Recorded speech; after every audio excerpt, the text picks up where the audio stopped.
చరిత్ర ఓ అద్దం. సంస్కృతి, సంప్రదాయం, నడవడిక, నాగరికత, మంచి చెడు, చీకటి వెలుతురు అన్నీ ఇవన్నీ కలబోసుకున్న మనిషి తనను తాను ఆ అద్దంలో చూసుకుంటేనే తనకు తాను అర్థమవుతాడు.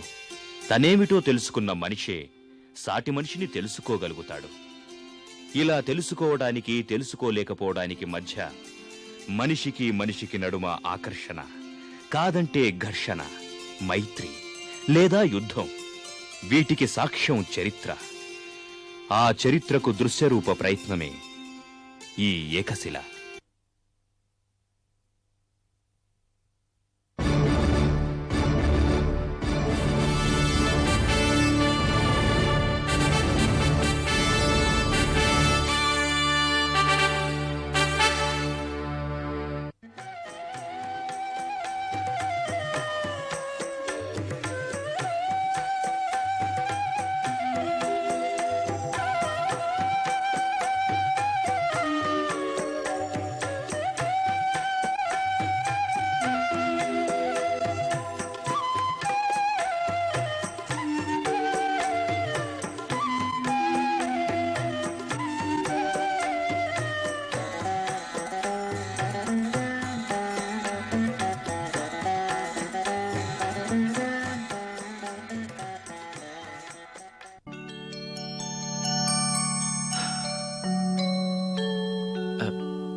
తండ్రి గారు,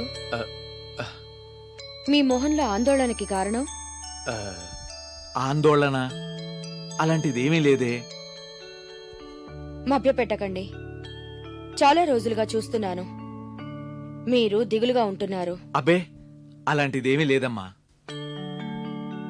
తండ్రి గారు, మీ పెంపకంలో పెరిగాను. చెప్పకుండానే మీ మొహం చూసి మీ మనసు తెలుసుకోగలను. మీ కూతురికి తెలియకూడని, చెప్పకూడని విషయమైతే అలాగే కానివ్వండి, చెప్పకండి. అమ్మా రుద్రమా, అలాంటిదేమీ లేదమ్మా. అయితే ఏమిటో చెప్పండి. నా దిగులంతా నీ గురించి, మన కాకతీయ సామ్రాజ్యం గురించేనమ్మా. దిగులా? ఎందుకు? ఇప్పుడంత ప్రమాదం ఏం ముంచుకొచ్చిందని? ప్రమాదం ఎప్పుడూ చెప్పిరాదమ్మా. కూతుర్నే అయినా నన్ను కొడుకులా పెంచారు. యుద్ధ విద్యల్లో పురుషులతో సమానంగా నన్ను పరిపూర్ణురాలు చేశారు. ఈ కాకతీయ సామ్రాజ్య పరిపాలనా భారాన్ని పూర్తి నమ్మకంతో నాకప్పగించారు. ఇప్పటికీ నీ మీద నాకు పూర్తి నమ్మకం ఉందమ్మా. అయినా భయపడుతున్నారు. ఈ రాణి రుద్రమ్మ చేతిలో కరవాల ఉండగా ఎంతటి భయంకర శత్రువైనా మన రాజ్యం వైపు కన్నెత్తి చూసే సాహసం చేయడు. అదే ఈ రుద్రమ శక్తి. కనపడే శత్రువులు నిన్నేమీ చేయలేరమ్మా. నీ చుట్టూ తిరుగుతూ, నమ్మిన బంటుల్లా ఉంటూ, వయోముఖ విషకుంభాల్లా అవకాశం కోసం ఎదురు చూస్తూ నీకు వెన్నుపోటు పొడిచే కనపడని శత్రువుల గురించేనమ్మా నా దిగులంతా. ఎవరి గురించి మాట్లాడుతున్నారు? అప్రమత్తంగా ఉంటూ నువ్వే గ్రహించు తల్లి. మీరేదో మనసులో పెట్టుకుని మాట్లాడుతున్నారు తండ్రి గారు. రాచరికం అనేది పూలబాట కాదమ్మా, అదో ముళ్ల పాన్పు. తెలుసు తండ్రి. నీకు తెలిసింది నీటి బొట్టంతా, తెలుసుకోవలసింది సముద్రం అంతా. మనం ఈ రోజు ఇంతటి సువిశాలమైన కాకతీయ సామ్రాజ్యానికి అధిపతులుగా ఉన్నాము అంటే కారణం ఎందరో పూర్వీకుల త్యాగఫలం, వారి అకుంఠిత దీక్ష, అవిశ్రాంత పోరాట పటిమ. అంతేకాక ఒళ్ళు జలధరించే వారి వీరగాథలు నీ భవిష్యజ్ఞంలో నీకు స్ఫూర్తి కావాలి. వారిలో ఆద్యులు ఎరుకుదేవరాజు.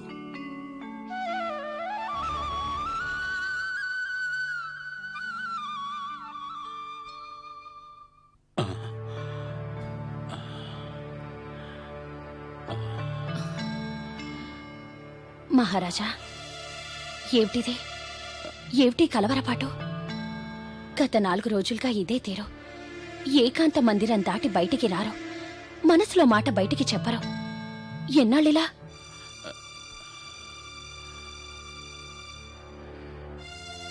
నా సమస్య తేలే వరకు అంటే నా కొడుకుల్లో ఎవర్ని రాజును చేయాలో తేలే వరకు, నా వారసుడు సింహాసనం ఎక్కే వరకు. లేని సమస్యను సృష్టించుకొని రాని కష్టాన్ని కొని తెచ్చుకుంటున్నారు. ఈత కొట్టేవాడికి తెలుస్తుంది సముద్రపు లోతెంతో. మీ ఆలోచనలో సముద్రపు లోతుల్ని మించిపోతున్నాయి. ఎన్నాళ్ళకి కష్టాలు తీరుతాయో. ఇది పైకి కనపడుతున్నంత తేలికైన విషయం కాదు. రేపొద్దున నా బిడ్డల్లో ఎవరు కూడా నా తండ్రి నాకు అన్యాయం చేశాడని అనుకోకూడదు. ప్రజలెవరూ నా నిర్ణయాన్ని వేలెత్తి చూపకూడదు. మన రాజ్యంలో ప్రజలందరికీ మీరు దేవుడితో సమానం. మీ మాటే వేదం. కష్టం వచ్చినప్పుడు దేవుడిని కూడా తిట్టుకుంటారు. సాంప్రదాయం ప్రకారం తండ్రి వారసత్వం పెద్ద కొడుకుదే. మన పెద్ద కొడుకు హనుమన్నను రాజుని చేస్తే సరిపోయేదానికి మీరెందుకింత మదన పడుతున్నారో నాకర్థం కావటం లేదు. అట్టెట్ట కుదురుతుంది? హనుమన్న కన్నా కేవలం ఒకే ఒక్క ఏడాది వెనక పుట్టిన పాపానికి కొండన్నకు జీవితాంతం రాజయ్యే అవకాశం లేకపోవడం అన్యాయం కదూ? స్వామి, అది అన్యాయం ఎలా అవుతుంది? అది ఆచారం.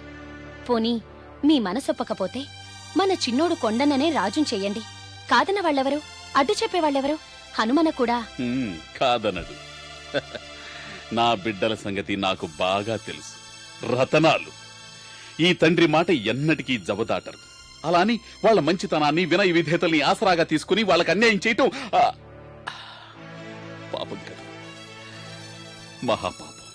ఇలా ఆలోచిస్తూ పోతే ఈ సమస్యకు పరిష్కారం ఏంటి స్వామి? గుండె రాయి చేసుకుని నిర్ణయం తీసుకోవాలి. నిజమే, ఇద్దరూ మన పిల్లలే, రెండు కళ్ళు లాంటి వాళ్లే. ఏ కంటిలోంచి కన్నీరొచ్చినా బాధపడేది మన హృదయమే. కీలకమైన నిర్ణయాలు తీసుకునేటప్పుడు రాగద్వేషాలకు అతీతంగా ఆలోచించాలి. ఎవరికి న్యాయం చేస్తున్నామనేది కాదు, ఎవరికి అన్యాయం చేయకూడదనేదే నా తపన. స్వామి, మన బిడ్డలకు రక్తాన్ని పంచిచ్చాం, ప్రేమను పంచి ఇచ్చాం. అలాగే రాజ్యాన్ని కూడా. అది నా దేహంలో ప్రాణముండగా జరగని పని. అలా చేయవలసి వస్తే అది నా అసమర్థత అవుతుంది.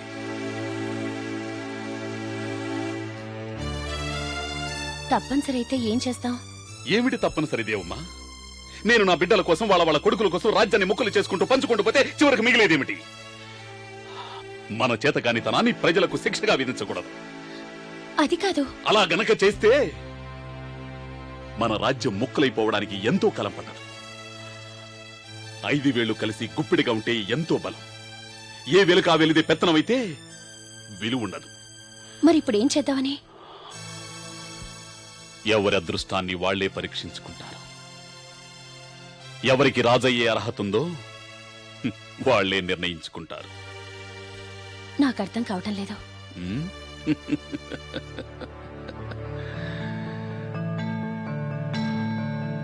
తెల్లారి లేచాక నీకే అర్థమవుతుంది దేవమ్మా. పడుకో.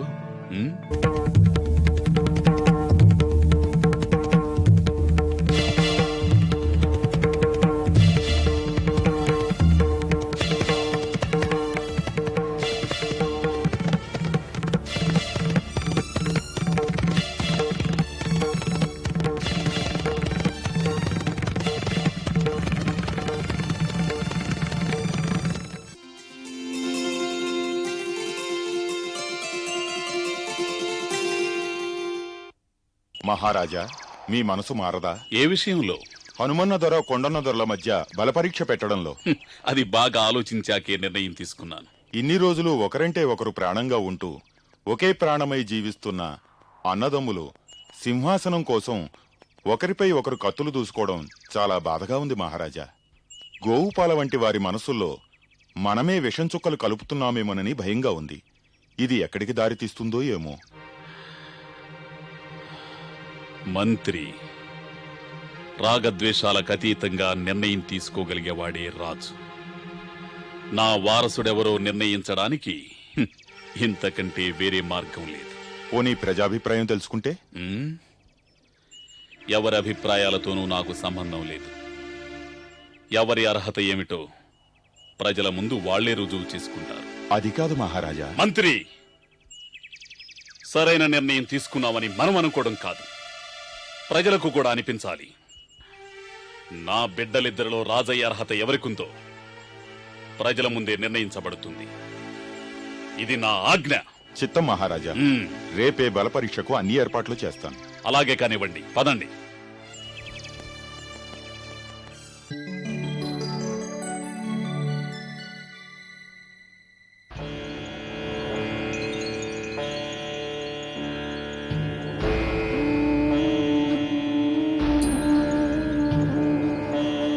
ధూప దీప నైవేద్యాలతో పూజలు చేసే ఈ దేవమ్మ కనీసం చేతులు కూడా జోడించి దండం పెట్టకుండా నించుందేమిటా అని ఆశ్చర్యంగా చూస్తున్నావా? అయిపోయింది. ఈ దేవమ్మిక నీకు పూజలు చేయదు, దండం కూడా పెట్టదు. ఏం చేస్తావో చేసుకో. నువ్వు అలా కోపంగా చూస్తే నేను భయపడతాననుకుంటున్నావా? ఎందుకమ్మా, ఎందుకు? నీకసలు ఎందుకు పూజలు చేయాలి, ఎందుకు దండం పెట్టాలి? నా భర్త మదిలో ఒక ప్రమాదకరమైన ఆలోచన పుట్టించినందుక, నా కన్న బిడ్డల మధ్య వైరం రగిల్చిపోతున్నందుక, నా కడుపు తీపికి పరీక్ష పెట్టబోతున్నందుక. ఎందుకమ్మా, ఎందుకు? తల్లి, నీకిది తగునా? న్యాయంగా ఉందా? నీవు కూడా ఒక స్త్రీవే కదా. కన్న కడుపు పాసం నీకు తెలీదా? ఎవ్వరికీ చెప్పుకోలేక, చెప్పినా వినే నాదుడు లేక నాలో నేనే కుమిలిపోతున్నానమ్మా, కుమిలిపోతున్నాను. నా బిడ్డలకు రాజ్యం లేకపోయినా పర్వాలేదు, వాళ్ళు రాజులు కాకపోయినా పర్వాలేదు, కానీ రాబోయే ముప్పును తప్పించమ్మా. కావాలంటే దానికి బదులుగా నా ప్రాణాలు అర్పించుకుంటానమ్మా. అంతేకాని ముక్కు పచ్చలారని పసిపిల్లల జీవితాలతో ఆడుకోవద్దమ్మా, ఆడుకోవద్దు, ఆడుకోవద్దమ్మా.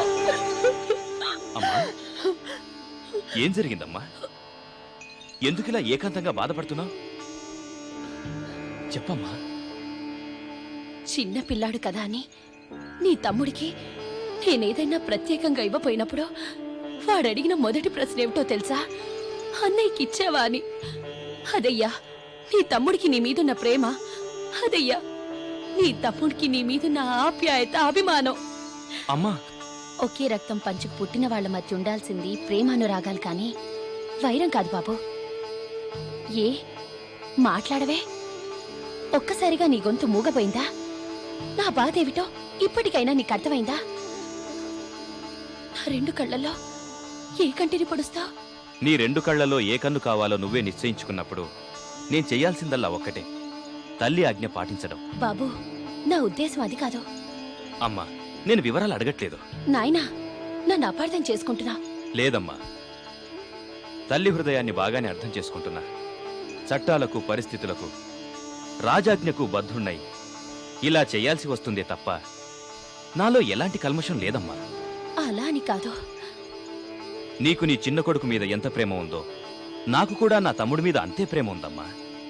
ఎందుకు, ఏమిటి, ఎలా అని ఎదురు ప్రశ్నలు వేయకుండా అమ్మవారి మీద ఆనవేసి చెప్తున్నా, నీ బిడ్డ కొండన్నకి ఎలాంటి హాని కలగనివ్వను.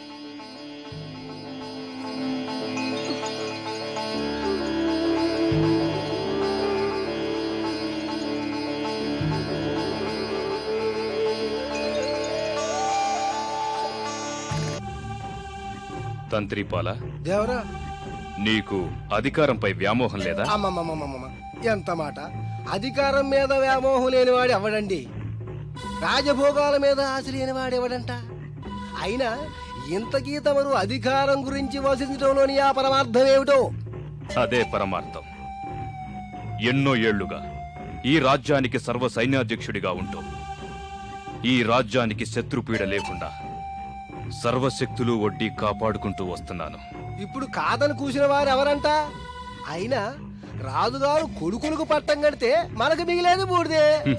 కాదు, వాళ్ళనందరినీ బూడిద చెయ్యాలనే నా ఆలోచన. ఆ, అదంత తేలిక కాదు దేవరా. పాచిక వేస్తానుగా. అవును, నీకు సేనాధిపతి కావాలని ఉందా లేదా? ఎంత మాట దేవరా! అందుకేగా క్షణం కూడా వదలకుండా తమని జలగలా పట్టుకు తిరుగుతున్నాను. రక్తం తాగవుగా? తామ చెప్పు చేతుల్లో ఉండేవాణ్ణి. సరే సరే, రాజుగారి ఆంతర్యం అర్థం కావాలిగా. అయినా ఇందులో అర్థం కాకపోవటానికి ఏముంది దేవరా? పెద్ద కొడుకు హనుమన్నకు పట్టం కడతాడు అంతే. అక్కడే పప్పులో కాలేశా. రాజుగారి ఇద్దరి కొడుకులు 2 కళ్ళ లాంటి వాళ్ళు. ఏ కంట్లోంచి నీరొచ్చినా ఆయన తట్టుకోలేరు. అందుకే సమయం చూసి ఎదురులేని దెబ్బ కొట్టాలి. అయితే ఇప్పుడు ఏమవుతుందంటావు దేవరా? చూస్తావుగా. అయినా చూడబోతూ రుచుల గురించి అడుగుతావెందుకు? అంతేలే దేవరా, కాని పనులు చేయడానికి వాళ్ళిద్దరం ఉన్నాంగా. హ్మ్, ఆ, సరే.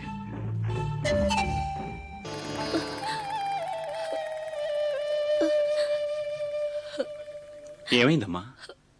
నీ మనసులో ఏదో అలజడి, కళ్ళల్లో భయం, మాటల్లో దిగులు కనిపిస్తున్నాయి. ఎందుకిలా ఉన్నావు? తెల్లవారితే ఎవరి జీవితం తెల్లవారిపోతుందేమో నన్ను అలజడి.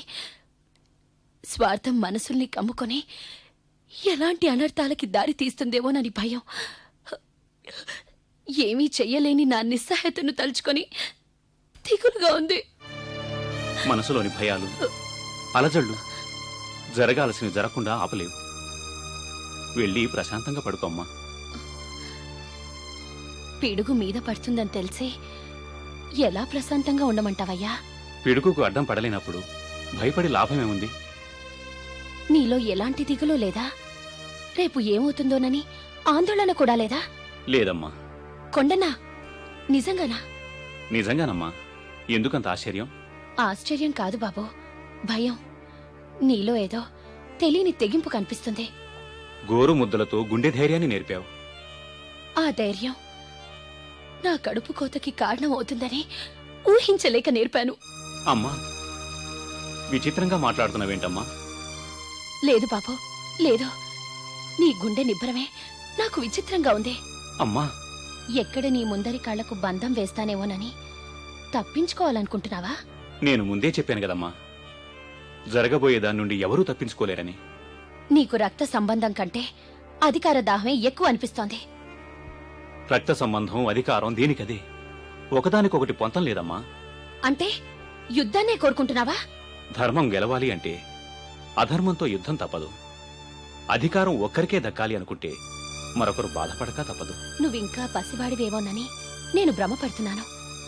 ఆలోచనలో ఇంత ఎత్తుకెదిగావని నేను ఊహించలేదు. అమ్మా, తప్పటడుగులు నేర్పించటం వరకే తల్లి బాధ్యత. అటు తర్వాత ఎలా ఎటు నడవాలో నిర్ణయించుకోవాల్సింది ఆ బిడ్డడే.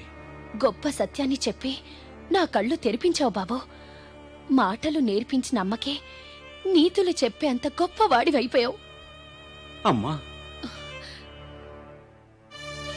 తల్లినైనా సిగ్గు వదిలి చేతులు చాచి నిన్నొకటి అడగడానికి వచ్చాను. కానీ నాకు కావాల్సింది నీ దగ్గర లేదని అర్థమైంది. చాలా సంతోషం.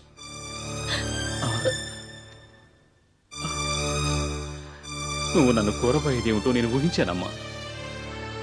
నీ సాక్షిగా, మన ఇలవేలపు సాక్షిగా ప్రమాణం చేసి చెప్తున్నానమ్మా, జరగబోయే యుద్ధంలో అన్నకు ఎటువంటి హాని జరగనివనమ్మా. నిజమమ్మా, జరగనివ్వను, జరగనివ్వనమ్మా, జరగనివ్వను. వినారుగా శ్రీరామతి, రేపు మీ కొత్త మొగుడెవరో తేలిపోతుందట. చెవిలో సీసం పోసుకొని కూర్చోలేదు, అన్నీ వినపడుతూనే ఉన్నాయి. మరి ఇంకే ఈ కొండ కింద కూర్చుని అఘోరించటం దేనుకో? వెళ్ళి ఆ ఏర్పాట్లేవో చూద్దాం పదండి. వేళాకోళమా? మీ జాతకంలో మహారాజయ్యే గీత బలంగా ఉందని, ఎరుక దేవరాజు తర్వాత మీరే మహారాజు అవుతారని గట్టిగా చెబుతుంటే నిజమే కావాలనుకొని యాగేసుకుని మీ వెనకాతలే తిరుగుతున్నా. మీరు రాజు అయితే కనీసం నన్ను సేనాపతి అయినా చేయబోతారా అని ఆశపడ్డా. ఇప్పుడేమైందని? కొత్త రాజు కోసం రేపే బల పరీక్షట, విన్నారుగా? ఇల్లలకగానే పండగ కాదు. ఆ, గొబ్బెమ్మలు పెట్టగానే సంక్రాంతి కాదు. పాత సామెతలు వద్దు సామే, పాత సామెతలు వద్దు. రై, నువ్వు నన్ను తక్కువగా అంచనా వేస్తున్నావు. ఇప్పటికే చాలా ఎక్కువగా అంచనా వేశాను దేవరా. అది తప్పని ఇప్పుడు తేలిపోయిందిగా. రేపటి బల పరీక్షలో రాజు బిడ్డలిద్దరూ కన్ను మూస్తే ఈ గూడానికి రాజు కాగల ఏకైక మగాడు మనగాడు ఎవరు? నేనే. పగటి కలలు కంటున్నారా దేవరా? కాదు, ఎరుక దేవరాజు కలలు కల్లలు కాబోతున్నాయని, రాజకిరీటం నా నెత్తికి రాబోతుందని ఘంటాపదంగా చెబుతున్నాను. అట్టగట్టగవుతుంది. అయి తీరుతుంది. అంతా నీ చేతుల్లోనే ఉంది. నా చేతిలోనా? నా చేతులే ఉంది బూడిదా? బూడిద కాదు, విషం. అయ్య బాబాయ్, విషమా? ఎక్కడుంది? నేనిస్తాను. ఎందుకు? రేపు హనుమన్న కొండన్నలు యుద్ధం చేయబోయే కత్తుల మొనలకు రాయటానికి. అమ్మో, నా వల్ల కాదు దేవరా. సేనాపతి అవ్వాలని లేదా? ఉంది. అయితే చెప్పినట్లు చెయ్యి. అట్టగే. మరి నాకేం కాదుగా? నీకేం కాదు, చచ్చేది వాళ్ళు. కత్తితో ఒంటికి గాయం కాగానే వాళ్ళ ప్రాణం మాయమవుతుంది. నేను రాజునవుతాను. మరి నేను సేనాపతిరేగా? ఖచ్చితంగా.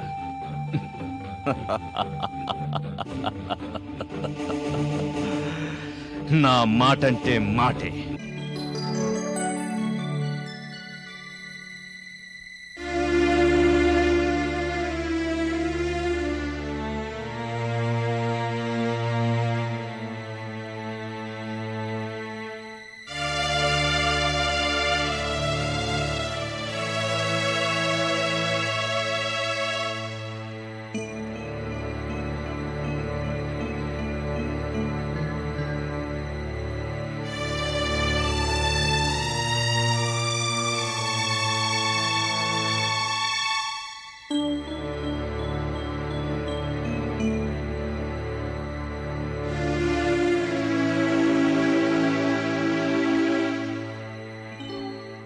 ఏమిటలా ఉన్నారు? మీలో మీరే మదన పడుతున్నట్టున్నారు. మన సంస్కృతి కట్టుబాట్ల పేరుతో మన బిడ్డలిద్దరినీ బల పరీక్ష పేరుతో జరిగే పోరుకు పంపటం నాకు ఏమాత్రం సమ్మతిగా లేదు. ప్రభు, ఒక్క చిన్న మాట. రేపు జరిగే బల ప్రదర్శనలో మన బిడ్డలిద్దరిలో ఏ ఒక్కరికి ప్రాణహాని జరిగినా ఈ రోజే నాకర్ రోజు అవుతుంది. గుర్తుంచుకోండి.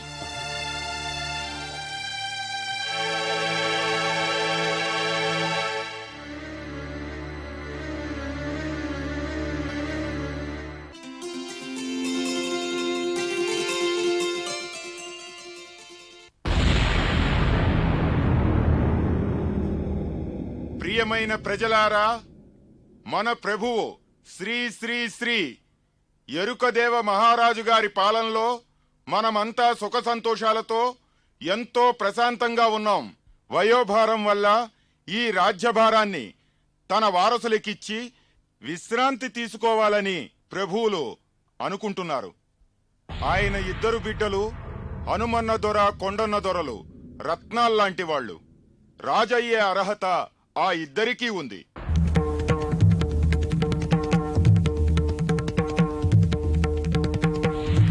సూర్యచంద్రుల్లో ఎవరు కావాలని అడిగితే మనం సమాధానం చెప్పగలమా? ప్రస్తుతం మన రాజుగారి పరిస్థితి కూడా అంతే.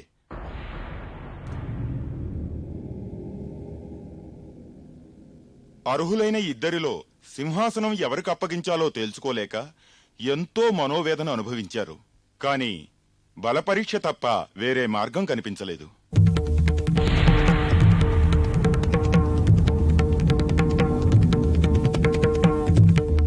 ఒక కంచంలో తిని ఒక మంచంపై పడుక్కుని ఒకే ప్రాణంగా పెరిగిన సోదరుల్ని బలపరీక్షకు ఆహ్వానించడం ఎంతో వేదనతో తీసుకున్న నిర్ణయం. కాని ఇది ప్రభువుల వారి నిర్ణయం. బలపరీక్ష కోసం హనుమన్న దొరను కొండన్న దొరను ఇప్పుడు మీ ముందుకు ఆహ్వానిస్తున్నాం.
ఆగండి ఆగండి, మన రాజ్యంలో రాజయ్యే అర్హత ఉన్న వ్యక్తి మరొకరున్నారు.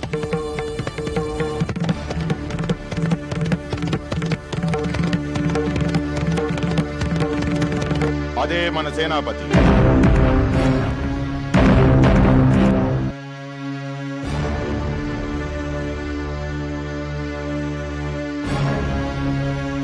అతను శక్తిపరుడే కాదు, యుక్తిపరుడు కూడా.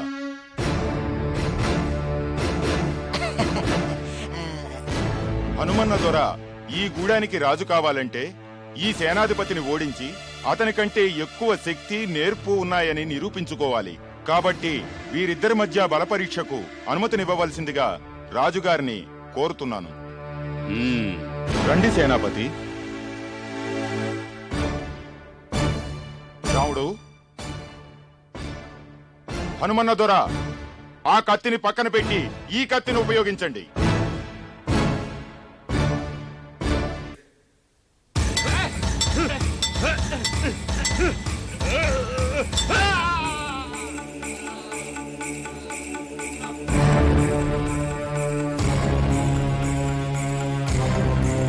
కంగారు పడకండి, అసలు విషయం చెబుతాను. బల ప్రదర్శనలో హనుమన్న దొర కొండన్న దొరలను హతమార్చేందుకు వారి కత్తులకు విషం పూయించాడు ఈ సేనాపతి.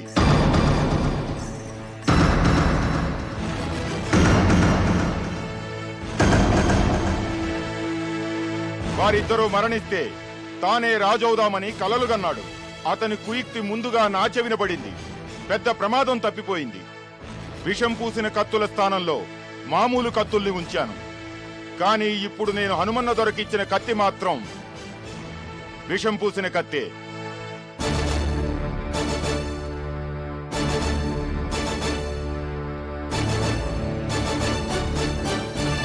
మంత్రి గారు, వెంటనే సేనాధిపతికి రాజవైద్యునితో చికిత్స చేయించండి. ఎవరక్కడ? సేనాధిపతిని వెంటనే తీసుకెళ్ళండి.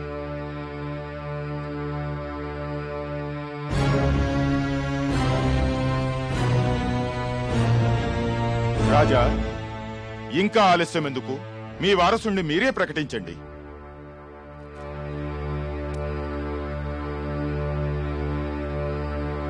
మహారాజా, ఏమిటి మౌనం?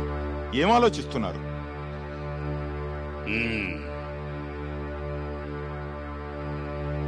బల ప్రదర్శన ముగిసింది. హనుమన్న గెలిచి రాజయ్యే అర్హత సంపాదించుకున్నాడు. హనుమన దొరకే, హనుమన దొరకే, హనుమన దొరకే, హనుమన దొరకే, హనుమన దొరకే. ఆగు దొరా, ఆగు. తొందర పడమాకు. అమ్మ మీదాన జరిగేది చెబుతాను, జరగబోయేది చెబుతాను. ఇంతమంది ప్రజల్ని పరిపాలించాలంటే కత్తి బలం ఉండగానే సరిపోదు, కండబలం అంతకన్నా సరిపోదు దొరా. కండబలం ఉండగానే సరికాదు దొరా, బుద్ధి బలం కూసంత తోడుండాలి దొరా. తెలివితో పెదల సమస్యల్ని అర్థం చేసుకోవాలి ఓ పెద్ద దొర. తొందరపడమాకు దొర, అటువంటి దొరలనే పెదలు రాజుగా ఒప్పుకుంటారు దొర. ఇది నా మాట కాదు దొర, అమ్మలగన్నయ్యమ్మ మీ కులదేవత నా నోట పలికిస్తున్న మాట. అమ్మా, మీ అభిప్రాయం తెలియచేయండమ్మా. నా మాట కాదు దొర, అమ్మలగన్నయ్యమ్మ ఆ పెద్దమ్మ వాక్కు దొర. నేను సెలవిస్తున్నాను దొరా. అలాగే కానీయమ్మా. మా మంచి దొరవు నువ్వు, ప్రజల మనసు అర్థం చేసుకునే దొరవు నువ్వు. ఓ చిన్న దొరలారా, ఇలా రండి సాములు. రాజెవరో తేల్చి చెప్పాల్సింది మనము కాదు దొర, మన కులదేవత ఆయమ్మ కొండ మీదకు దొరల్ని పిలుస్తాంది దొర. అక్కడే నిర్ణయం జరిగిపోతాది దొర. అలాగేనమ్మా. హనుమన్న కొండన్న, మీరు వెంటనే కొండ మీద ఉన్న మన కులదేవత అమ్మవారి గుడికి వెళ్ళండి. ఆజ్ఞ.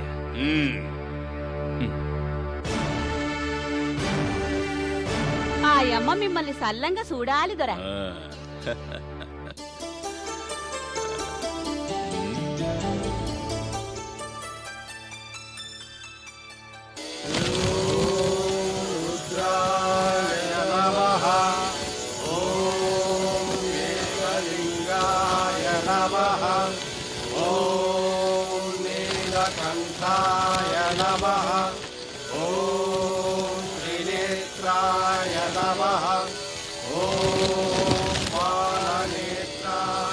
గురుదేవులకు ప్రణామములు.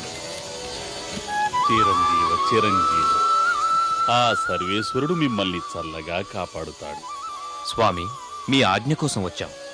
తెలుసు కుమారులారా, రామలక్ష్మణులాంటి మీరు ఒకరు బుద్ధిబలంలోనూ మరొకరు భుజబలంలోనూ మేటి. మీకు మీరే సాటి. మా ఇద్దరిలో ఎవరికి రాజ్యాకాంక్ష లేదు స్వామి. ఎవరు రాజైనా సంతోషమే స్వామి. అందుకే తమ్ముడు కొండన్నని రాజుగా అనుమతించండి స్వామి. అలా కాదు స్వామి. అన్న హనుమన్న ఉండగా చిన్నవాణ్ణి నేను రాజవటంలో అర్థం లేదు స్వామి. ఇందులో చిన్న పెద్ద ప్రసక్తేముంది? అర్హత ఉంటే చాలు స్వామి. ఆ అర్హత అన్న హనుమన్నకే ఉంది. చిరంజీవులారా, నిస్వార్థమైన త్యాగనిరత గల మీ మాటలను బట్టి మీరెంత మంచివారు, మీ మనసులెంత నిర్మలమైనవో తెలుస్తోంది. మీలో ఏ ఒక్కరిని ప్రజలకు దూరం చేసినా ఎంతో తప్పు చేసిన వాళ్ళమవుతాం. స్వామి, అవును హనుమన్న, మీరిద్దరూ రెండు కళ్ళుగా ప్రజల్ని చల్లగా చూస్తూ ఉండాలి. మీరిద్దరూ ఎప్పుడు ఇలాగే కలిసిమెలిసి ఉండాలి. అది కాదు స్వామి.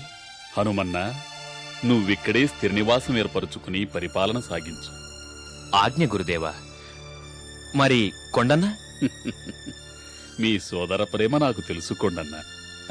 స్వామి, ఆ విషయానికే వస్తున్నా.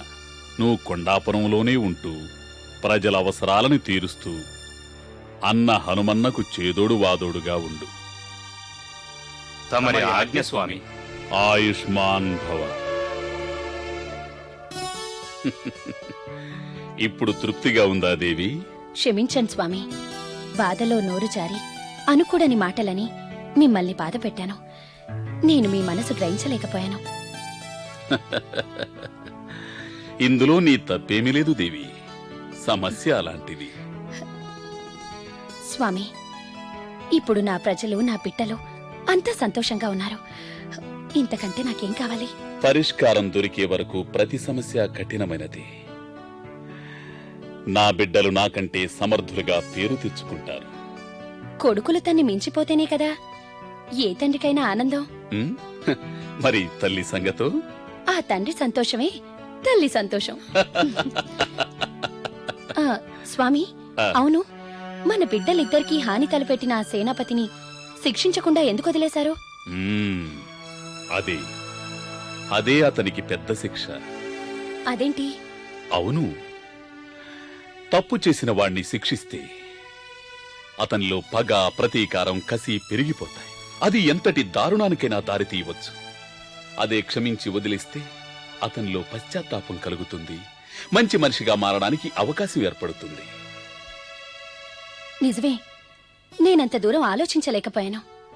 నీకు మాట చెప్పనా? చెప్పండి. ఆ సేనాపతిని వదిలేయాలన్న ఆలోచన నాది కాదు. మరి ఉమ్? నీ కొడుకులది. నిజమా? ఆ ఇంత చిన్న వయసులోనే ఎంత పెద్ద మనసుతో ఆలోచిస్తున్నారో చూడు. నిజమే, మీ కొడుకులు మిమ్మల్ని మించిపోతున్నారు. ఆ దయాగుణం, క్షమాగుణమే వారిని, ఈ కాకతీయ సామ్రాజ్యాన్ని చల్లగా కాపాడుతుంది.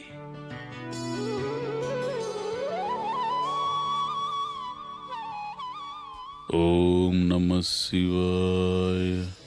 ఓం నమః శివాయ. ఓం నమః శివాయ.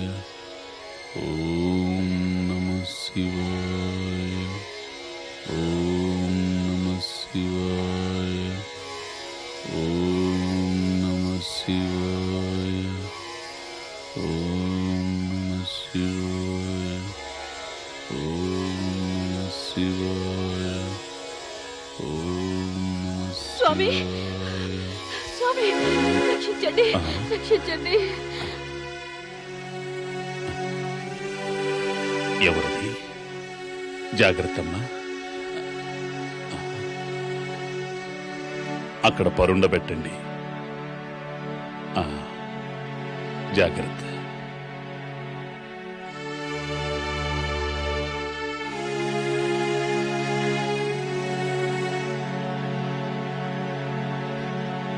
అమ్మా, అమ్మా,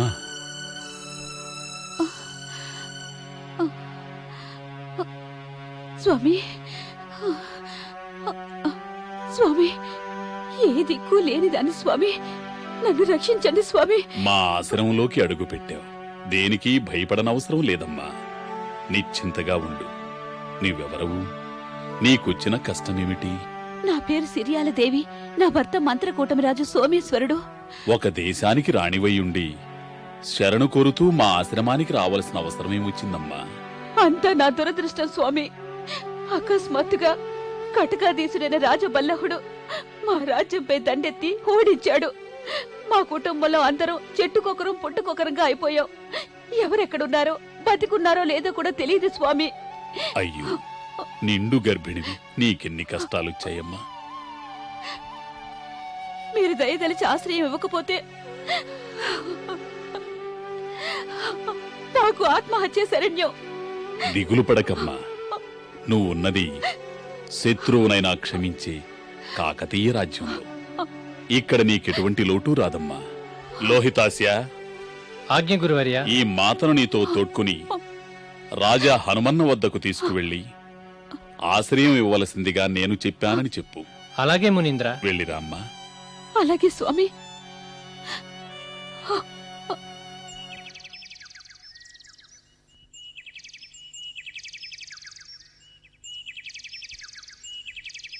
మహారాజుకి అభివాదములు.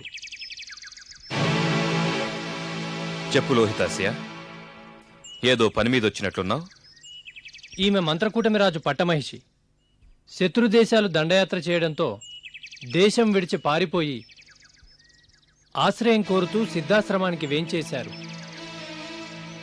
ఈమెకు ఆశ్రయం ఇవ్వాల్సిందిగా గురువుగారు కోరారు. గురువాజ్ఞ స్వీకరించానని చెప్పు. అలాగే మహారాజా. చూడమ్మా, నీకు జరిగిన నష్టాన్ని పూడ్చలేను, మీ పరివారాన్ని తెచ్చివ్వలేను, కానీ ఏ లోటు రాకుండా నీకు ఆశ్రయం ఇవ్వగలను. అది చాలు మహారాజా. మీకు ఆ జన్మాంతరం కృతజ్ఞురాలనై ఉంటాను. నా ఈ తాపత్రయం నా ప్రాణం కాపాడుకోవడానికి కాదు, నా గర్భంలో ఉన్న శిశువును కాపాడుకోవడానికి. నేను ఆత్మహత్య చేసుకోవడం వల్ల మరో ప్రాణిని హత్య చేసిందాన్ని అవుతాను. అందుకే నా గర్భంలో ఉన్న శిశువును కాపాడుకోవడానికి నా దుఃఖాన్ని లోపలే దిగమింగి నా బిడ్డని బ్రతికించుకోవడం కోసం తాపత్రయపడుతున్నాను. మంచి పని చేశావు. నీ కడుపులో బిడ్డే నీకు పూర్వపు తేజాన్ని తిరిగి సిద్ధించేలా చేయవచ్చు. ఎవరికి తెలుసు? అంతటి ఆశ లేదు మహారాజా. వాడి బ్రతుకు వాడు బ్రతికితే చాలు. అంత నిరాశ పనికిరాదమ్మా. ఏ పుట్టలో ఏ పాముందో, ఏ ప్రాణి పుట్టుక ఏ పరమార్థం కోసమో ఎవరు చెప్పగలరు? అంతా దైవేచ్ఛ. మనం నిమిత్త మాత్రులం. మీరు చూపిస్తున్న ఈ ఆదరణకి కృతజ్ఞురాలి మహారాజా. నీకు మాధవ శర్మ అనే బ్రాహ్మణోత్తముని ఇంట ఆశ్రయం ఏర్పాటు చేస్తాను. అక్కడ నిన్ను కంటికి రెప్పలా చూసుకుంటారు. సరేనా? మహాప్రసాదం మహారాజా. పదమ్మా.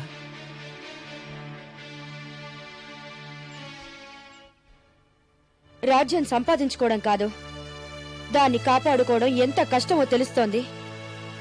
పాపం సిరియాలదేవి కష్టాలు వింటుంటే ఎంతో జాలిగా ఉంది.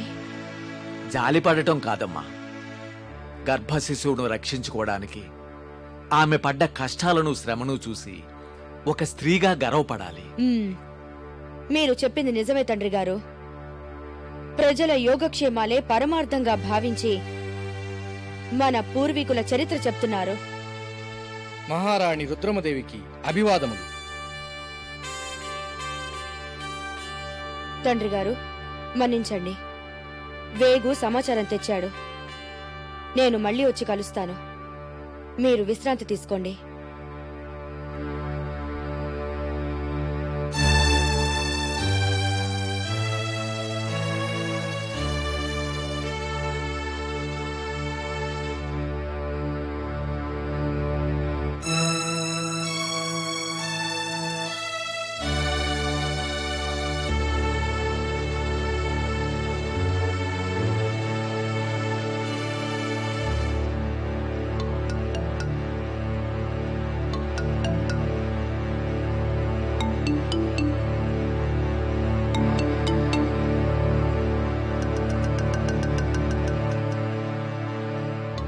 ఏమిటి ఈవేళెప్పుడొచ్చావు? ఏదైనా కలవరపరిచే వార్త? అలాంటిదే మహారాణి.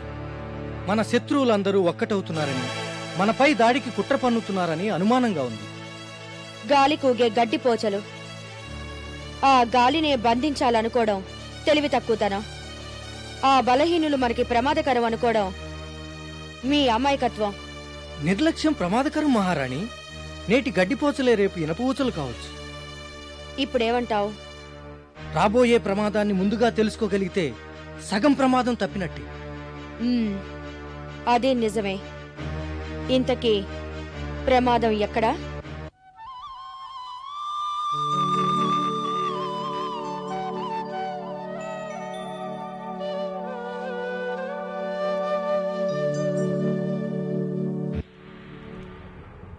ఇక నా శత్రువులకు మూడినట్లే. ఏమిటి ఇదంతా? ఆ రుద్రమ్మపై కసే? ఈ క్షణములో ఆమె నా ముందు ఉండుంటే ముక్కలు ముక్కలుగా నరికి కాకులకు గద్దలకు పడేసేవాణ్ణి. ఆవేశం అనర్థదాయకం తమ్ముడు.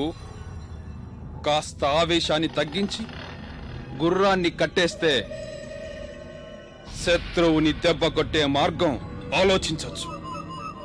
ఇక మన జీవితమంతా ఆలోచనలతో ప్రణాళికలతో గడిచిపోవలసిందేనా? కేవలం ఒక్క ఆడది మనల్ని ఆడిస్తూ ఉంటే తోలుబొమ్మల్లాగా ఆడాల్సిందేనా? తలుచుకుంటేనే రక్తం కుతకుతమని ఉడికిపోతున్నది. మీకేమి అనిపించటం లేదా? ఎందుకు అనిపించదు? అడుగడుగునా మనల్ని అవమానాల పాలు చేస్తున్న ఆ రుద్రమ ముఖం గుర్తొస్తేనే కసిగా ఉంటుంది. కానీ ముఖాముఖి ఆమెతో తలపడి నెగ్గటం కష్టమే. ఎలా తలబడతామో ఎలా ఎదుర్కొంటామో నాకు తెలియదు. ఈసారి మన గురి తప్పకూడదు. చిరుతపులి లాంటి రుద్రమ్మ మన ముందు పిల్లి పిల్లలా మోకరిల్లాల్సిందే. కానీ ఒక్క విషయం గుర్తుపెట్టుకో, ఎట్టి పరిస్థితుల్లోనూ మన ఎత్తులు ఆమె తెలుసుకోకుండా జాగ్రత్త పడ్డప్పుడే అది సాధ్యం. అందుకేగా అన్ని చోట్ల తిరుగుతూ మన ప్రణాళికలను అమలుపరుస్తున్నాం. ఇక వెనక్కు తిరిగే ప్రసక్తే లేదు. రుద్రమ్మ నీకోసం రోగిస్తున్న మృత్యుఢమరకం. ఇక నీ కాకతీయ సామ్రాజ్యం కకావికలమై మా వశం కావలసిందే. తమ్ముడు, మన ఈ ప్రయత్నంలో ఆమెకు సన్నిహితులైన వారిని మన వైపు తిప్పుకుంటే వెన్నుపోటు పొడవడం తేలికవుతుంది. ఇక మనం ఆ ప్రయత్నంలోనే ఉండాలి.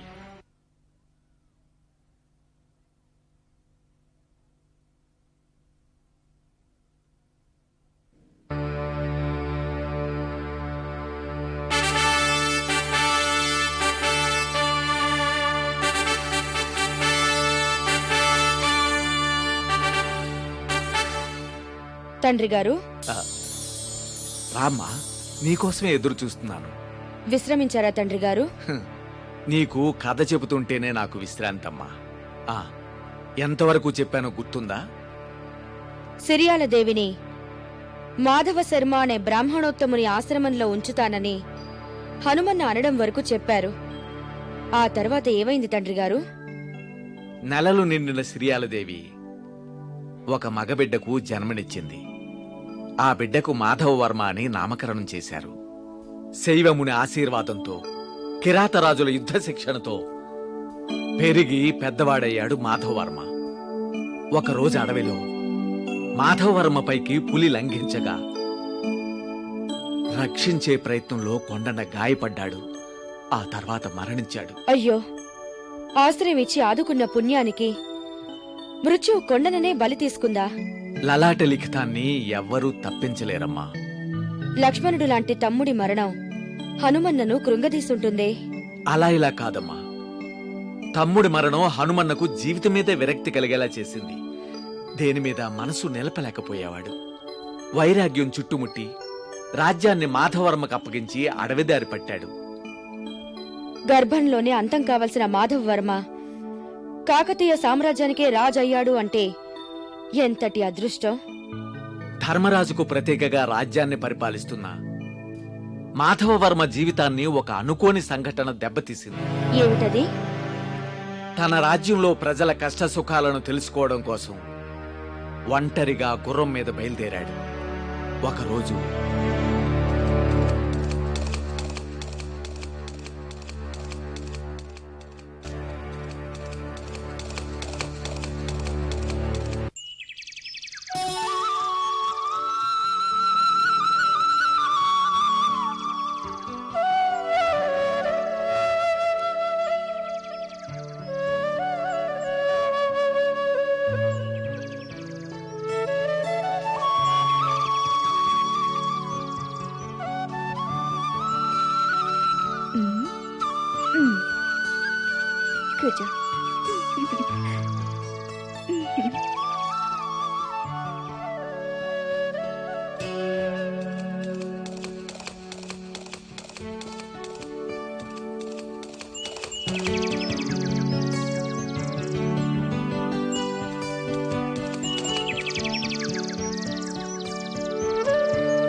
మరుగుడా, ఒక్కగానొక్క నా బిడ్డని పొట్టన పెట్టుకున్నావు కదరా. ఇప్పుడు నేనేం చెయ్యను, మా వాళ్ళకి నేనేం సమాధానం చెప్పను. నిన్నొదలను, నిన్ను చంపేసి నేను కూడా ఇక్కడ చచ్చిపోతాను. నిన్నొదలను, నిన్నొదలను, నిన్నొదలు, నిన్నొదలు. పొరపాటు జరిగిపోయిందమ్మా. బిడ్డను పట్టించుకోకుండా వదిలేయటం మీ తప్పే కదా. అంటే కళ్ళు మూసుకుని గుర్రం నడపడం ఆయన తప్పు కాదా? ఆయన ఎవరనుకుంటున్నావు? మహారాజు మాధవవర్మ గారు. ఎవరైతే ఏంటయ్యా, నా బిడ్డను చంపిన హంతకుడు. మహారాజా అయితే ఏం గొప్ప? అయితే నా బిడ్డ నాకు తెచ్చిమని చెప్పు. చనిపోయిన బిడ్డని ఎలా బతికిస్తారమ్మా? నాకదంతా ఏం తెలీదు. నా బిడ్డ నాకు కావాలి, లేకపోతే నన్ను కూడా చంపేసి నా శవం నుంచి వెళ్ళమని చెప్పు. మరీ అంత మొండితనం అయితే ఎలా? మొండితనం ఏంటయ్యా మొండితనం? పెద్ద చెప్పొచ్చావు. నీది కన్ను పేగయ్యుంటే నా బాధ తెలిసొచ్చేది. 9 మాసాలు మోసి పెంచాను, ఆ కడుపు తీపి నాకు తెలుసు. అమ్మా, మా వల్ల తప్పు జరిగినది, మమ్ము మన్నించు. అంటే ఇక్కడితో నీ బాధ్యత తీరిపోయిందా? ఇదేనండి మహారాజు గొప్పతనం. అంతకు మించి మేమేం చేయగలమమ్మా? ఏమీ చేయలేని వాడివి కళ్ళు మూసుకుని గుర్రాన్ని ఎదుగు తోలేవు. ముక్కు పచ్చలారని నా బిడ్డని ఎదుగు పొట్టని పెట్టుకున్నావు. నాకు అవేవి తెలియవు. నా బిడ్డ నాకు కావాల్సిందే, నా బిడ్డ నాకు కావాల్సిందే. పోనీ ఓ పని చేస్తానమ్మా. మహారాజా,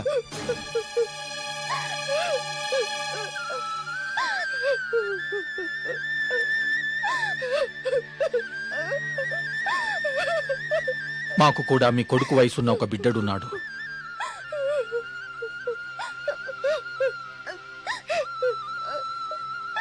మేము వాడిని మీకు ఇచ్చేస్తాము. అప్పటికైనా మీరు మమ్ము క్షమించగలరా? మహారాజా,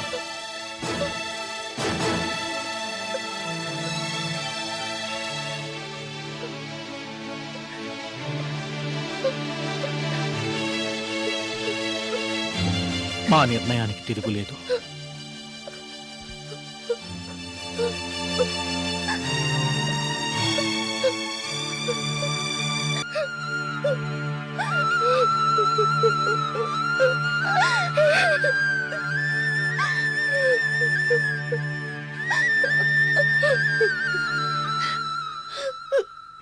నేను ఒప్పుకోను, నేను ఒప్పుకోను. గాయత్రీదేవి, నా మాట విను. నేను వినను. నేను చేసిన తప్పును సరిదిద్దుకునే అవకాశం ఇవ్వు. తప్పు చేసింది మీరు, శిక్ష నాకా? ఒక తల్లికి బిడ్డను దూరం చేసి ఇప్పటికే ఒక తప్పు చేశారు. ఇప్పుడు ఈ తల్లికి బిడ్డను దూరం చేసి మరో తప్పు చేస్తారా? ఇదేనా మీ న్యాయం? నీ బాధను నేను అర్థం చేసుకోగలను, కానీ రాజుగా నా బాధ్యతను కూడా నువ్వు అర్థం చేసుకోవాలి.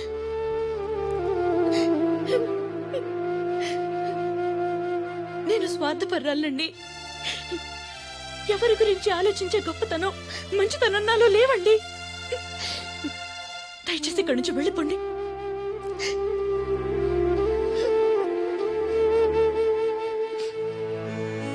నా కోసం ఆశగా ఆ తల్లి ఎదురు చూస్తూ ఉంటుంది. ఏమన్నారు ప్రభు? ఆ తల్లి ఆశగా ఎదురు చూస్తోందా? మరి ఈ తల్లి అసహ్యంతో మిమ్మల్ని ఇక్కడి నుంచి వెళ్ళిపోమంటుంది.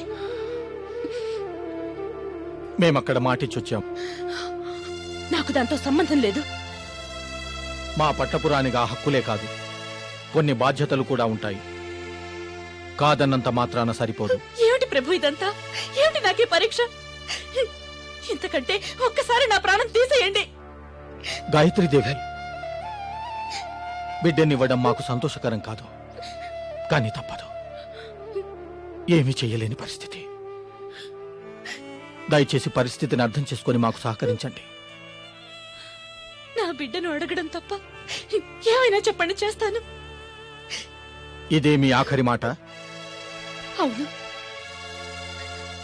సరే, అయితే మీ ఇష్ట ప్రకారమే జరగనివ్వండి. కానీ నీ భర్తను త్యాగం చేయడానికి సిద్ధంగా ఉండు.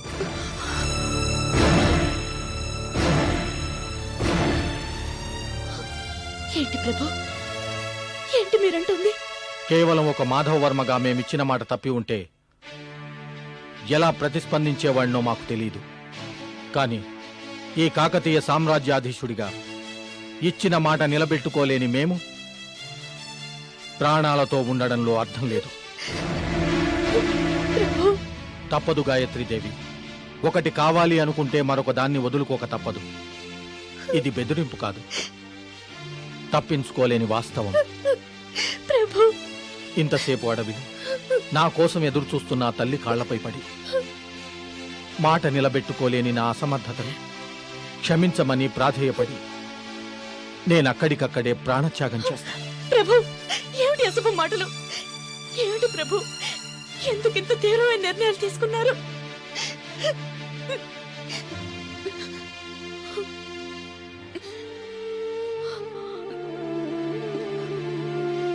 సరే,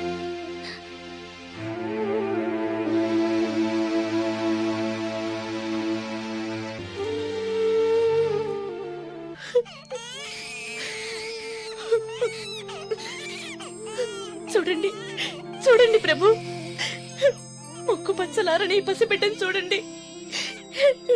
నేను దూరం చేసుకోవటానికి మీకు మనసులో ఒప్పింది ప్రభు. ఇన్ని నెలలో నా రొమ్ము పాలిచ్చి పెంచుకుంది మరో తల్లి పాలు చేయడానికేనా? కనికరించండి ప్రభు, నాకు పుత్రభిక్ష పెట్టండి. మీ పట్టప్రాణిగా కాదు, కడుపు కోతకు గురవబోతున్నా ఓ నిర్భాగ్యపు తల్లిగా ప్రాధాన్యపడుతున్నాను. దయ చూపండి ప్రభు, దయ చూపండి.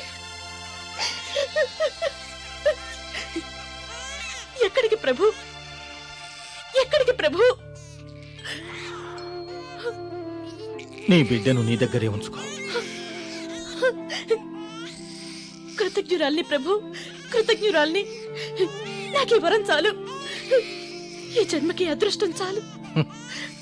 కానీ నాకు మాత్రం ఇదే ఆఖరి చూపు.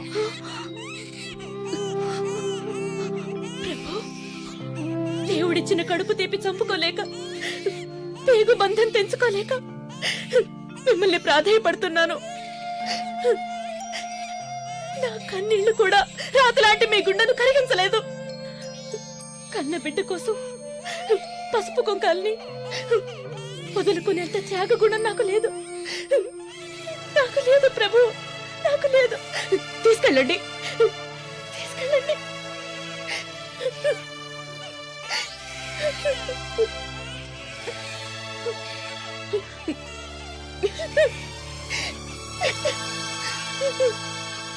ఇదే కదా మీకు కావాల్సింది, తీసుకెళ్ళండి.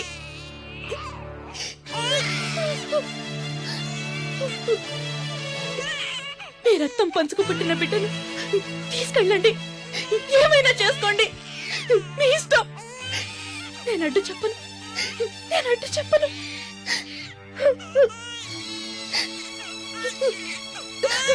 బాబు,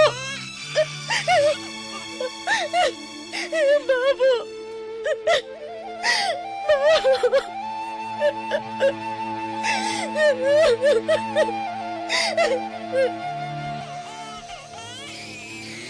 పరమేశ్వర, నాకింతకంటే వేరే గత్యంతరం కనిపించడం లేదు. నన్ను క్షమించు.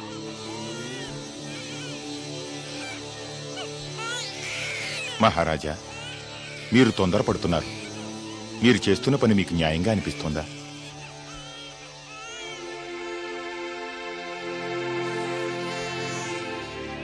ఒకరి ఆకలి మంట చల్లార్చడం కోసం మరో చోట కడుపు కొట్టడం ఏ శాస్త్రం సమర్థిస్తుంది?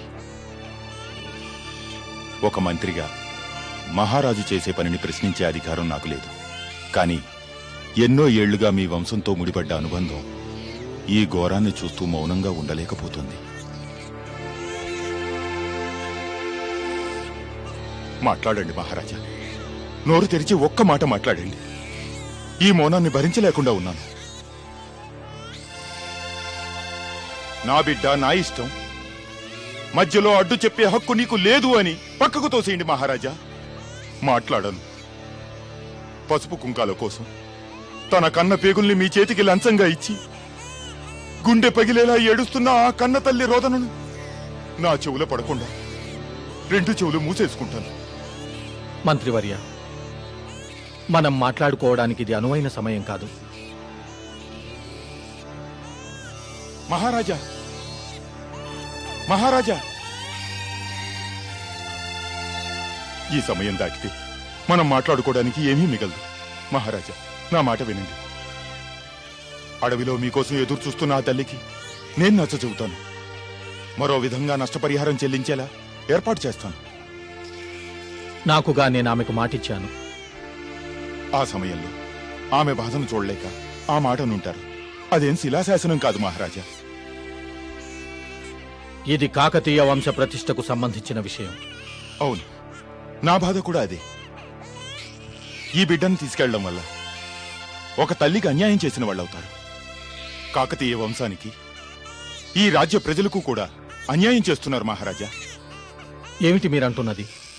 మీ తర్వాత మీ వంశంలో రాజ్యాధికారం చేపట్టడానికి వారసుండి లేకుండా చేస్తున్నారు. మీ బిడ్డ నా తల్లికిచ్చేస్తే అతను రాజయ్య అర్హతను కోల్పోతాడు. మీ వంశం నిర్వీర్యమైపోతుంది మహారాజా. చూడండి మహామంత్రి, ఏది ఏమైనా ఎలా జరిగినా ఇచ్చిన మాటకు, తీసుకున్న నిర్ణయానికి కట్టుబడి ఉంటాను. పర్యవసానం ఎలా ఉన్నా ఎదుర్కోవటానికి, అనుభవించటానికి సిద్ధంగా ఉన్నాను. మారు మాట్లాడకండి.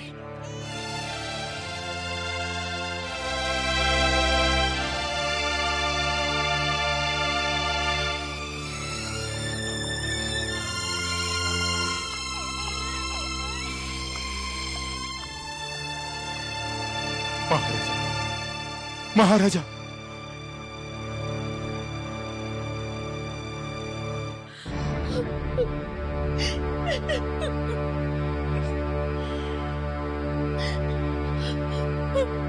అమ్మ గాయత్రీదేవి, అంతా అయిపోయింది. ఈ ఇంటి దీపం గడప దాటి వెళ్ళిపోయింది. ఊరుకో అమ్మా. మహారాజును ఆపటానికి, మనసు మార్చడానికి నా సాయశక్తులా ప్రయత్నం చేశాను. కానీ ఫలితం లేకపోయిందమ్మా. నేను ఇంకెవరి కోసం బ్రతకాలి? ఇంకేం మిగులుందని బ్రతకాలి? చెప్పండి మంత్రి గారు, చెప్పండి. తప్పమ్మా, అటువంటి ఆలోచనలే మనసులోకి రానివ్వకు. ఆ కాకతీయదేవి నీకో దారి చూపిస్తుంది, నిన్ను చల్లగా కాపాడుతుంది తల్లి.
తీసుకోమ్మా.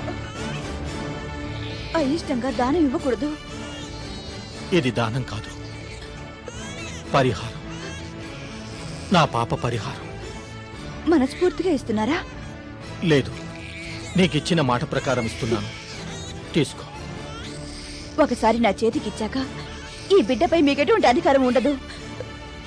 నేను మీ బాబుని మీలా బంగారు ఉయ్యాల్లో పెంచలేను. వెండి గిన్నెలో అన్నం తినిపించలేను. చేతికి కత్తినిచ్చి మీలా తయారు చేయలేను.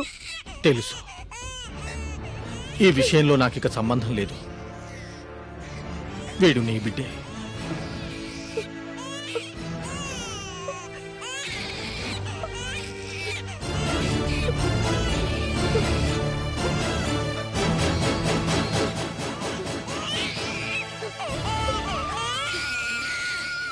నాకు బిడ్డ అవసరమే తీసుకోవడం లేదు. ఒక రాజ్యానికి రాజు అజాగ్రత్తగా ఉండడం వల్ల జరిగే అనర్థమేమిటో మీకు జీవితాంతం గుర్తుండిపోవడానికే తీసుకుంటున్నాను.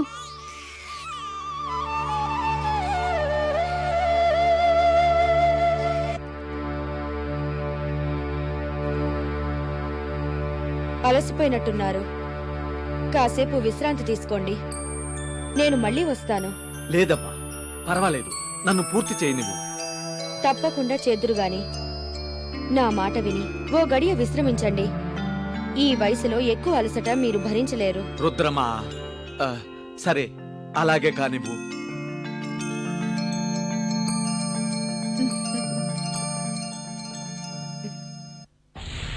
తమ్ముడు, మన వంశంలో స్త్రీలపై కత్తి దూసే అలవాటే లేదు. అక్కడే బ్రతికిపోతుంది ఆ రుద్రమదేవి. అవునన్నగారు. మరి ఆ రుద్రమ్మను దెబ్బతీయాలంటే ఏం చేయాలి? అదే ఆలోచనలతో సతమతమవుతున్నాను. ఎప్పుడు, ఎక్కడ, ఎలా దెబ్బతీయాలన్నదే నా మేధస్సుకు తట్టడం లేదు. అన్నగారు, మారు వేషంలో వెళ్లి ఆ రుద్రమును అడ్డంగా నరికేస్తే? పిచ్చివాడా, అన్ని విద్యల్లో ఆరితేరిన ఆ రుద్రమ్మ అంత తేలిగ్గా దొరుకుతుందనుకోవడం, అందులోనూ ఏకాంతంగా దొరుకుతుందనుకోవడం అసంభవం. ఏది ఏమైనా చక్కని వ్యూహం పన్ని చిక్కని ఆ రుద్రమ్మను చేజిక్కించుకొని హతమారుస్తాను. మహారాణికి ప్రణామములు. ప్రమాదం కారుమబ్బుల్లా కమ్ముకొస్తుంది. అప్రమత్తంగా ఉండకపోతే శత్రువులు దొంగ దెబ్బతీసే ప్రమాదం ఎంతైనా ఉంది. త్రిపురాంతక దేవులు దాడి చేయడానికి అంత వేగిర పడుతున్నారా? అంటే వాళ్ల చావును వాళ్లే కొని తెచ్చుకుంటున్నారన్నమాట. కానివ్వండి, ఎవరి దురదృష్టానికి ఎవరు బాధ్యులు? ఎందుకైనా మంచిది. శత్రువుల బలమేమిటో ముందుగా అంచనా వేసుకోవటం ఉత్తమం. శత్రువు ఎంతటి గొప్పవాడైనా ఈ రుద్రమ ఉండగా కాకతీయ సామ్రాజ్యపు పొలిమేరలు దాటి లోపలికి రాలేడు. వచ్చినా ప్రాణాలతో బయటికి పోలేడు. ఏది ఏమైనా నీ పనిలో నువ్వుండు. చిత్తం మహారాణి.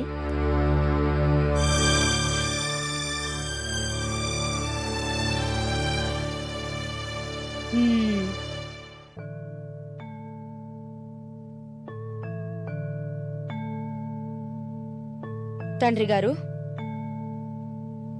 మీ ఆరోగ్యం ఎలా ఉంది? ముసలితనమే ప్రస్తుతం నాకున్న జబ్బమ్మ. దానికి మందు లేదు, అనుభవించాల్సిందే. తండ్రి గారు, పాపం బిడ్డను దూరం చేసుకున్న గాయత్రీదేవి పరిస్థితి ఏమైంది? ఆ విషయం చెప్పే ముందు నీకు మరో రాజు కథ చెప్తానమ్మా. ముందు మన పూర్వీకులైన కాకతీయ వంశ రాజుల కథ పూర్తి చేయండి తండ్రి గారు. లేదమ్మా, ఇప్పుడు నేను చెప్పబోయే కథకి మన కాకతీయుల కథకి సంబంధం ఉంది. అలాగా, అయితే చెప్పండి. కొరవి మండలాధీశుడు భేతరాజుపైకి శత్రువులు దండెత్తి అతన్ని చంపేశారు. ప్రాణాలు వదులుతూ తన కొడుకుని శత్రువుల బారి నుంచి రక్షించమని సేనాని భార్యకు అప్పగించాడు. ఆ బిడ్డను తీసుకుని ఆ సేనాని భార్య రాజ్యం వదిలి అడవిలోకి పారిపోతూ ఉండగా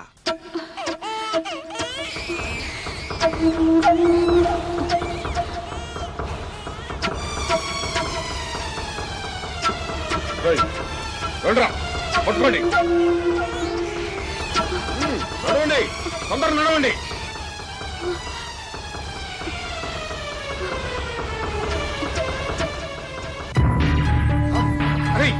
అక్కడ ఉందిరా, నడవండి.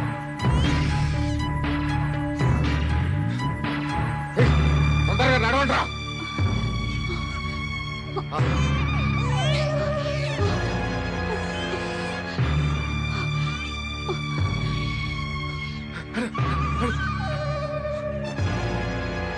తొందరగా పరిగెత్తండి రా.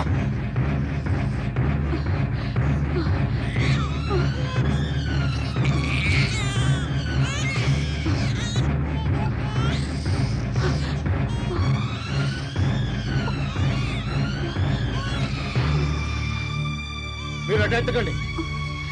మీరు ఇటు నడవండి. చాలా దూరం పోయి ఉండదు, ఇక్కడెక్కడో వెక్కి ఉంటుంది.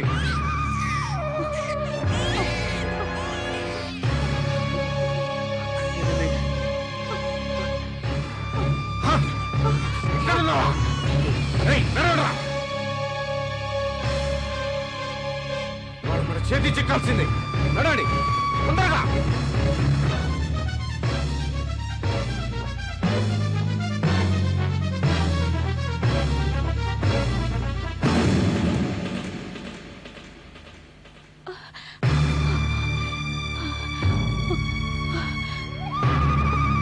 ఏదిరా ఎటు పోయింది?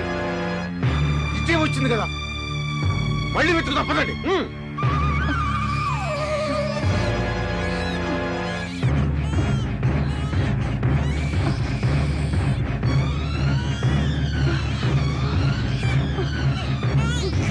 పారిపోతుంది, రండి.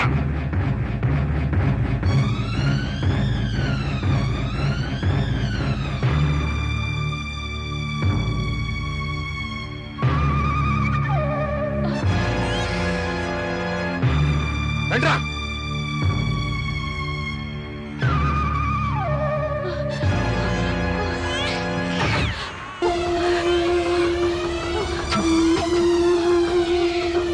రండ్రా రండి.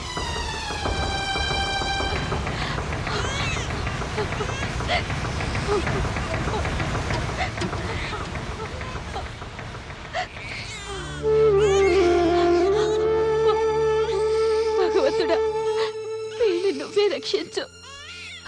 వీడి భారం నీ మీద పెడుతున్నాను. వస్తాను నాన్న.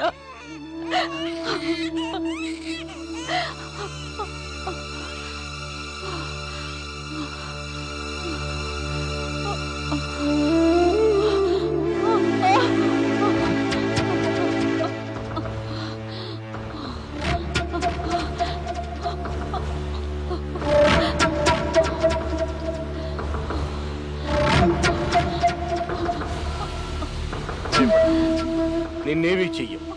మాకు కావాల్సింది బేతరాజు కొడుకు. ఏడివాడు? ఎక్కడ దాచావు? ఏం చేశావు? చెప్పు. నాకేమీ తెలీదు. నాతో ఎవరూ లేరు. అబద్ధమాడదు. ప్రాణాల మీదకి తెచ్చుకో. వాడిని ఎక్కడ దాచావు? ఏం చేశావు? నిజంగా నాకేం తెలీదు. నేనెవరిని దాయలేదు. ముక్కు చెవులు కోస్తే గానీ నిజం చెప్పేలాగా లేవు నువ్వు. చచ్చిన రాజు కోసం నీ ప్రాణాల్ని బలిపెట్టుకో. చెప్పు, బాబెక్కడ? ఎక్కడ దాచావు? చెప్పు.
ఆహా, ఇంతటి చక్కటి చిన్నారిని పొదల్లో వదిలివేసిన కఠినాత్ములెవరో.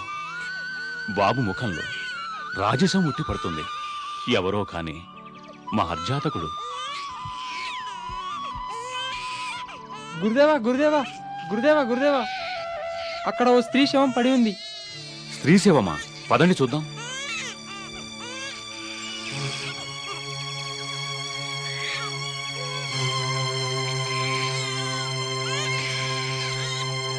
అదిగో స్వామి. ఆ, అయ్యో పాపం, కొన ఊపిరితో ఉందేమో చూశారా? ఇందాకే చూశాను స్వామి. చనిపోయి చాలాసేపు అయినట్టుంది. ఆ, శివ శివ. పొదలో దొరికిన బిడ్డకి ఈ శవానికి ఏదో సంబంధం ఉండే ఉంటుంది స్వామి.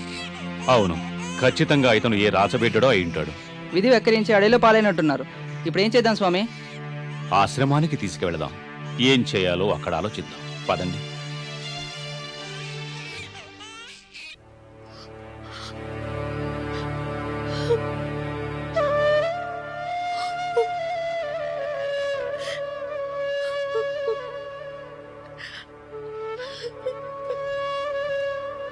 జరిగిపోయిన విషాదాన్ని తలుచుకుంటూ మిగిలిన జీవితాన్ని విషాదమయం చేసుకోవడంలో అర్థం లేదు.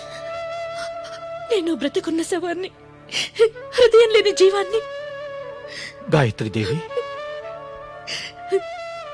ఏ రోజైతే నా బాబు నా నుండి దూరం అయ్యాడో ఆ రోజే నా జీవితం ముగిసిపోయింది.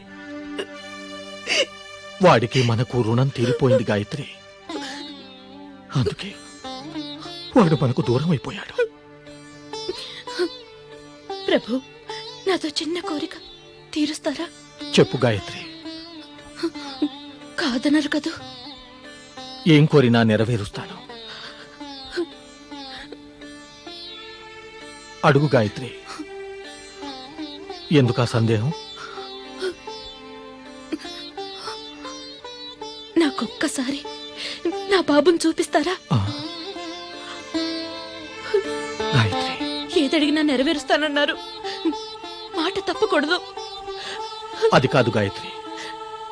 మన చేయి దాటిపోయిన తర్వాత వాడు మన బిడ్డే కాదు. నా రక్తం పంచుకు పుట్టాడండి. వాడు నా బిడ్డ కాకుండా ఎలా పోతాడు?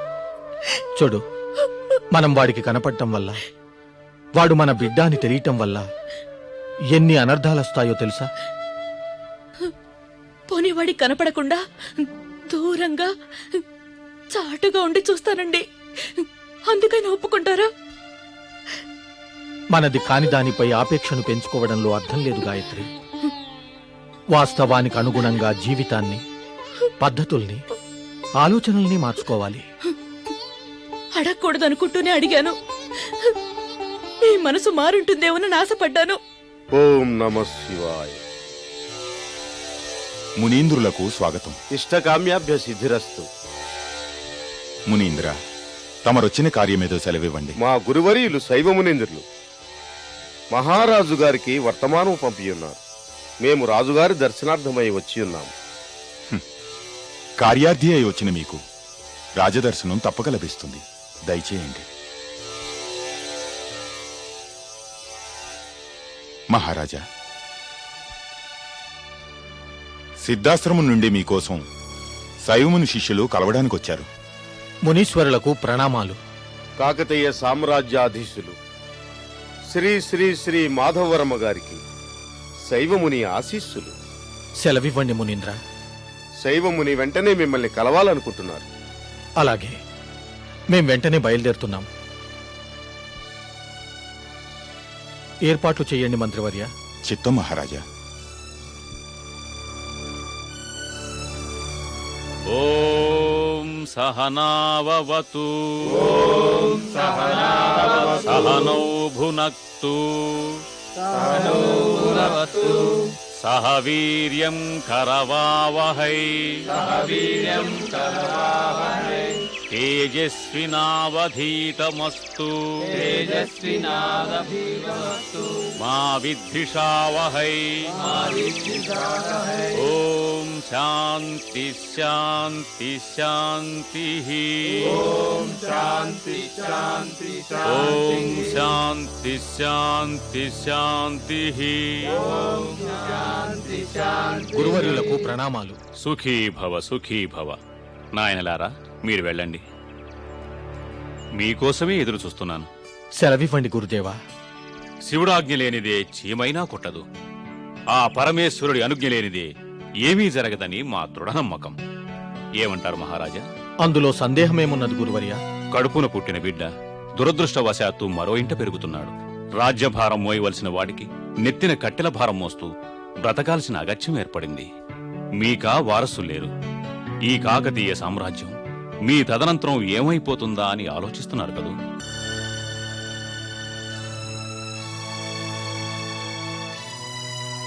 దిగులుపడి లాభమేమున్నది గురువర్య?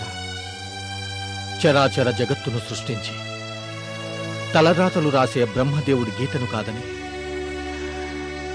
ఏది జరగదు. అది వేదాంతం కాదు గురువర్య, ఇది వాస్తవం.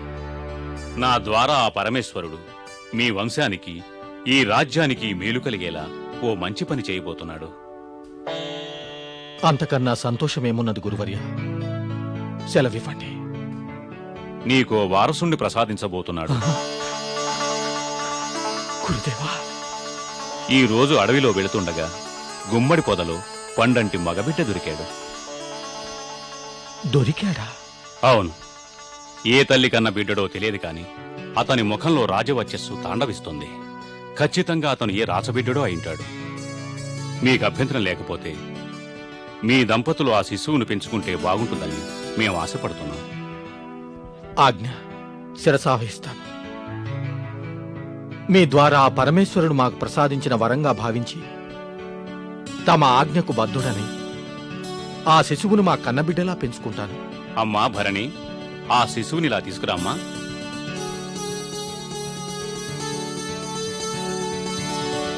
ఆహా. స్వీకరించండి మహారాజా. మహాప్రసాదం స్వామి. ఈ చిన్నారికి ప్రోలరాజు అని నామకరణం చేస్తున్నాను. ఈ బిడ్డడు పెరిగి పెద్దవాడై కాకతీయ వంశానికే తలమానికంగా నిలిచిపోతాడు. అంతా తమ అనుగ్రహం స్వామి. సంతోషం.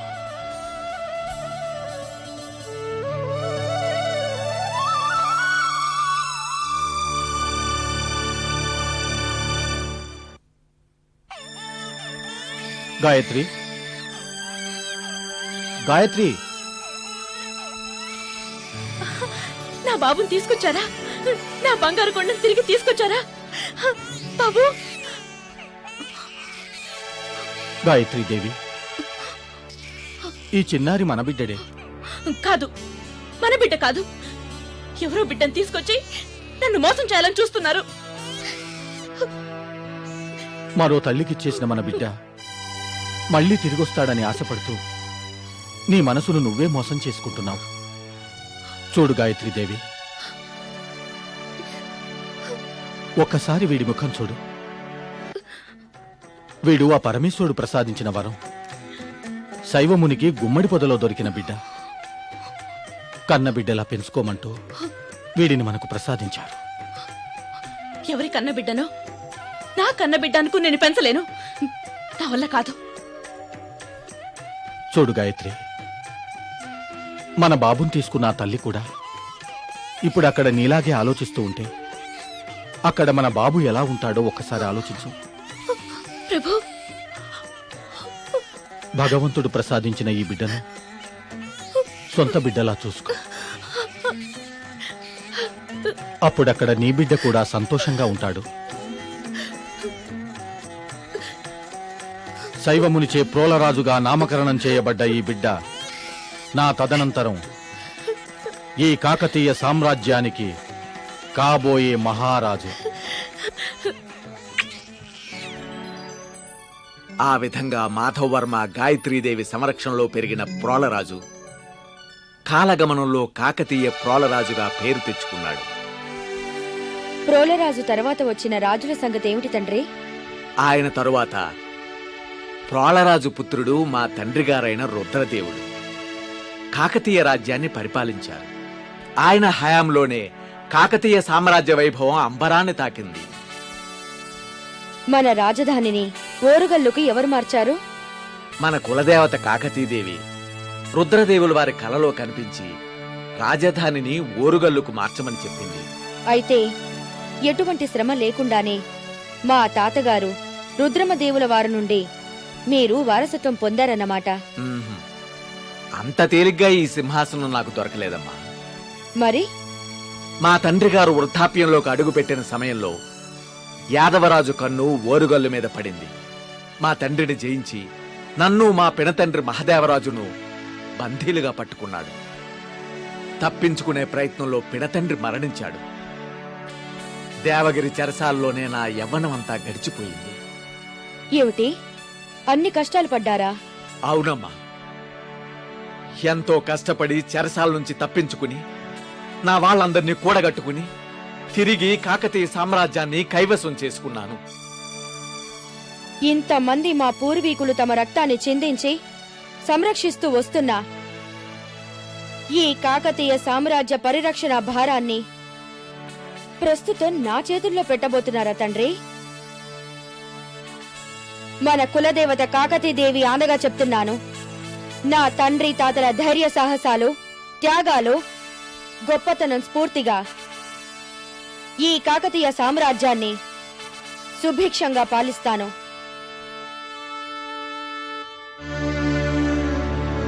చరిత్రలో వారి సరసన నాకు కూడా స్థానం ఉండేలా ఈ రాజ్యాన్ని సమర్థవంతంగా పరిపాలిస్తాను. సంతోషం తల్లి, చాలా సంతోషం. మన వంశ చరిత్రను చెప్పటంలో నా ఉద్దేశం కూడా అదేనమ్మా. అవటానికి కూతురివే అయినా కొడుకులా పెంచి అన్ని విద్యలు నేర్పించినందుకు నీ శక్తి సామర్థ్యాలు నిరూపించుకోవాలమ్మా.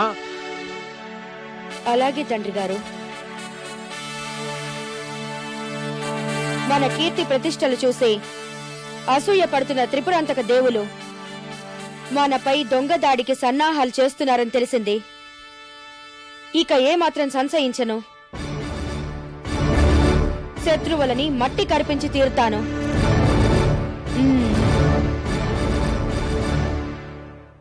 ప్రతిజ్ఞ, ప్రతిధ్వని, ప్రతిబింబం ఈ మూడు అనుభూతికి అందేవి, అనుభవానికి అందనివి.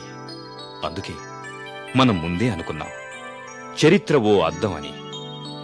ఆ అద్దం ముందు మరో అద్దాన్ని నిలబెడితే కొన్ని వేల అద్దాలు కనిపించినట్లు రాణి రుద్రమ నాడు చేసిన ఆ ప్రతిజ్ఞ ఓరుగల్లు గుండె పొరల్లో ఎప్పటికీ ప్రతిధ్వనిస్తూనే ఉంటుంది.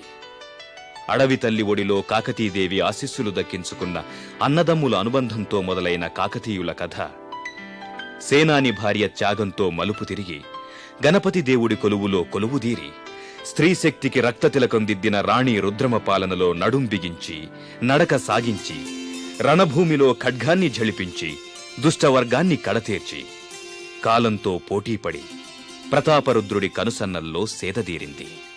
కాకతీయ వైభవానికి పతాకస్థాయి రాణి రుద్రమ పాలన, పతనానికి పరాకాష్ట ప్రతాపరుద్రానంతరం పరిస్థితుల చాలన.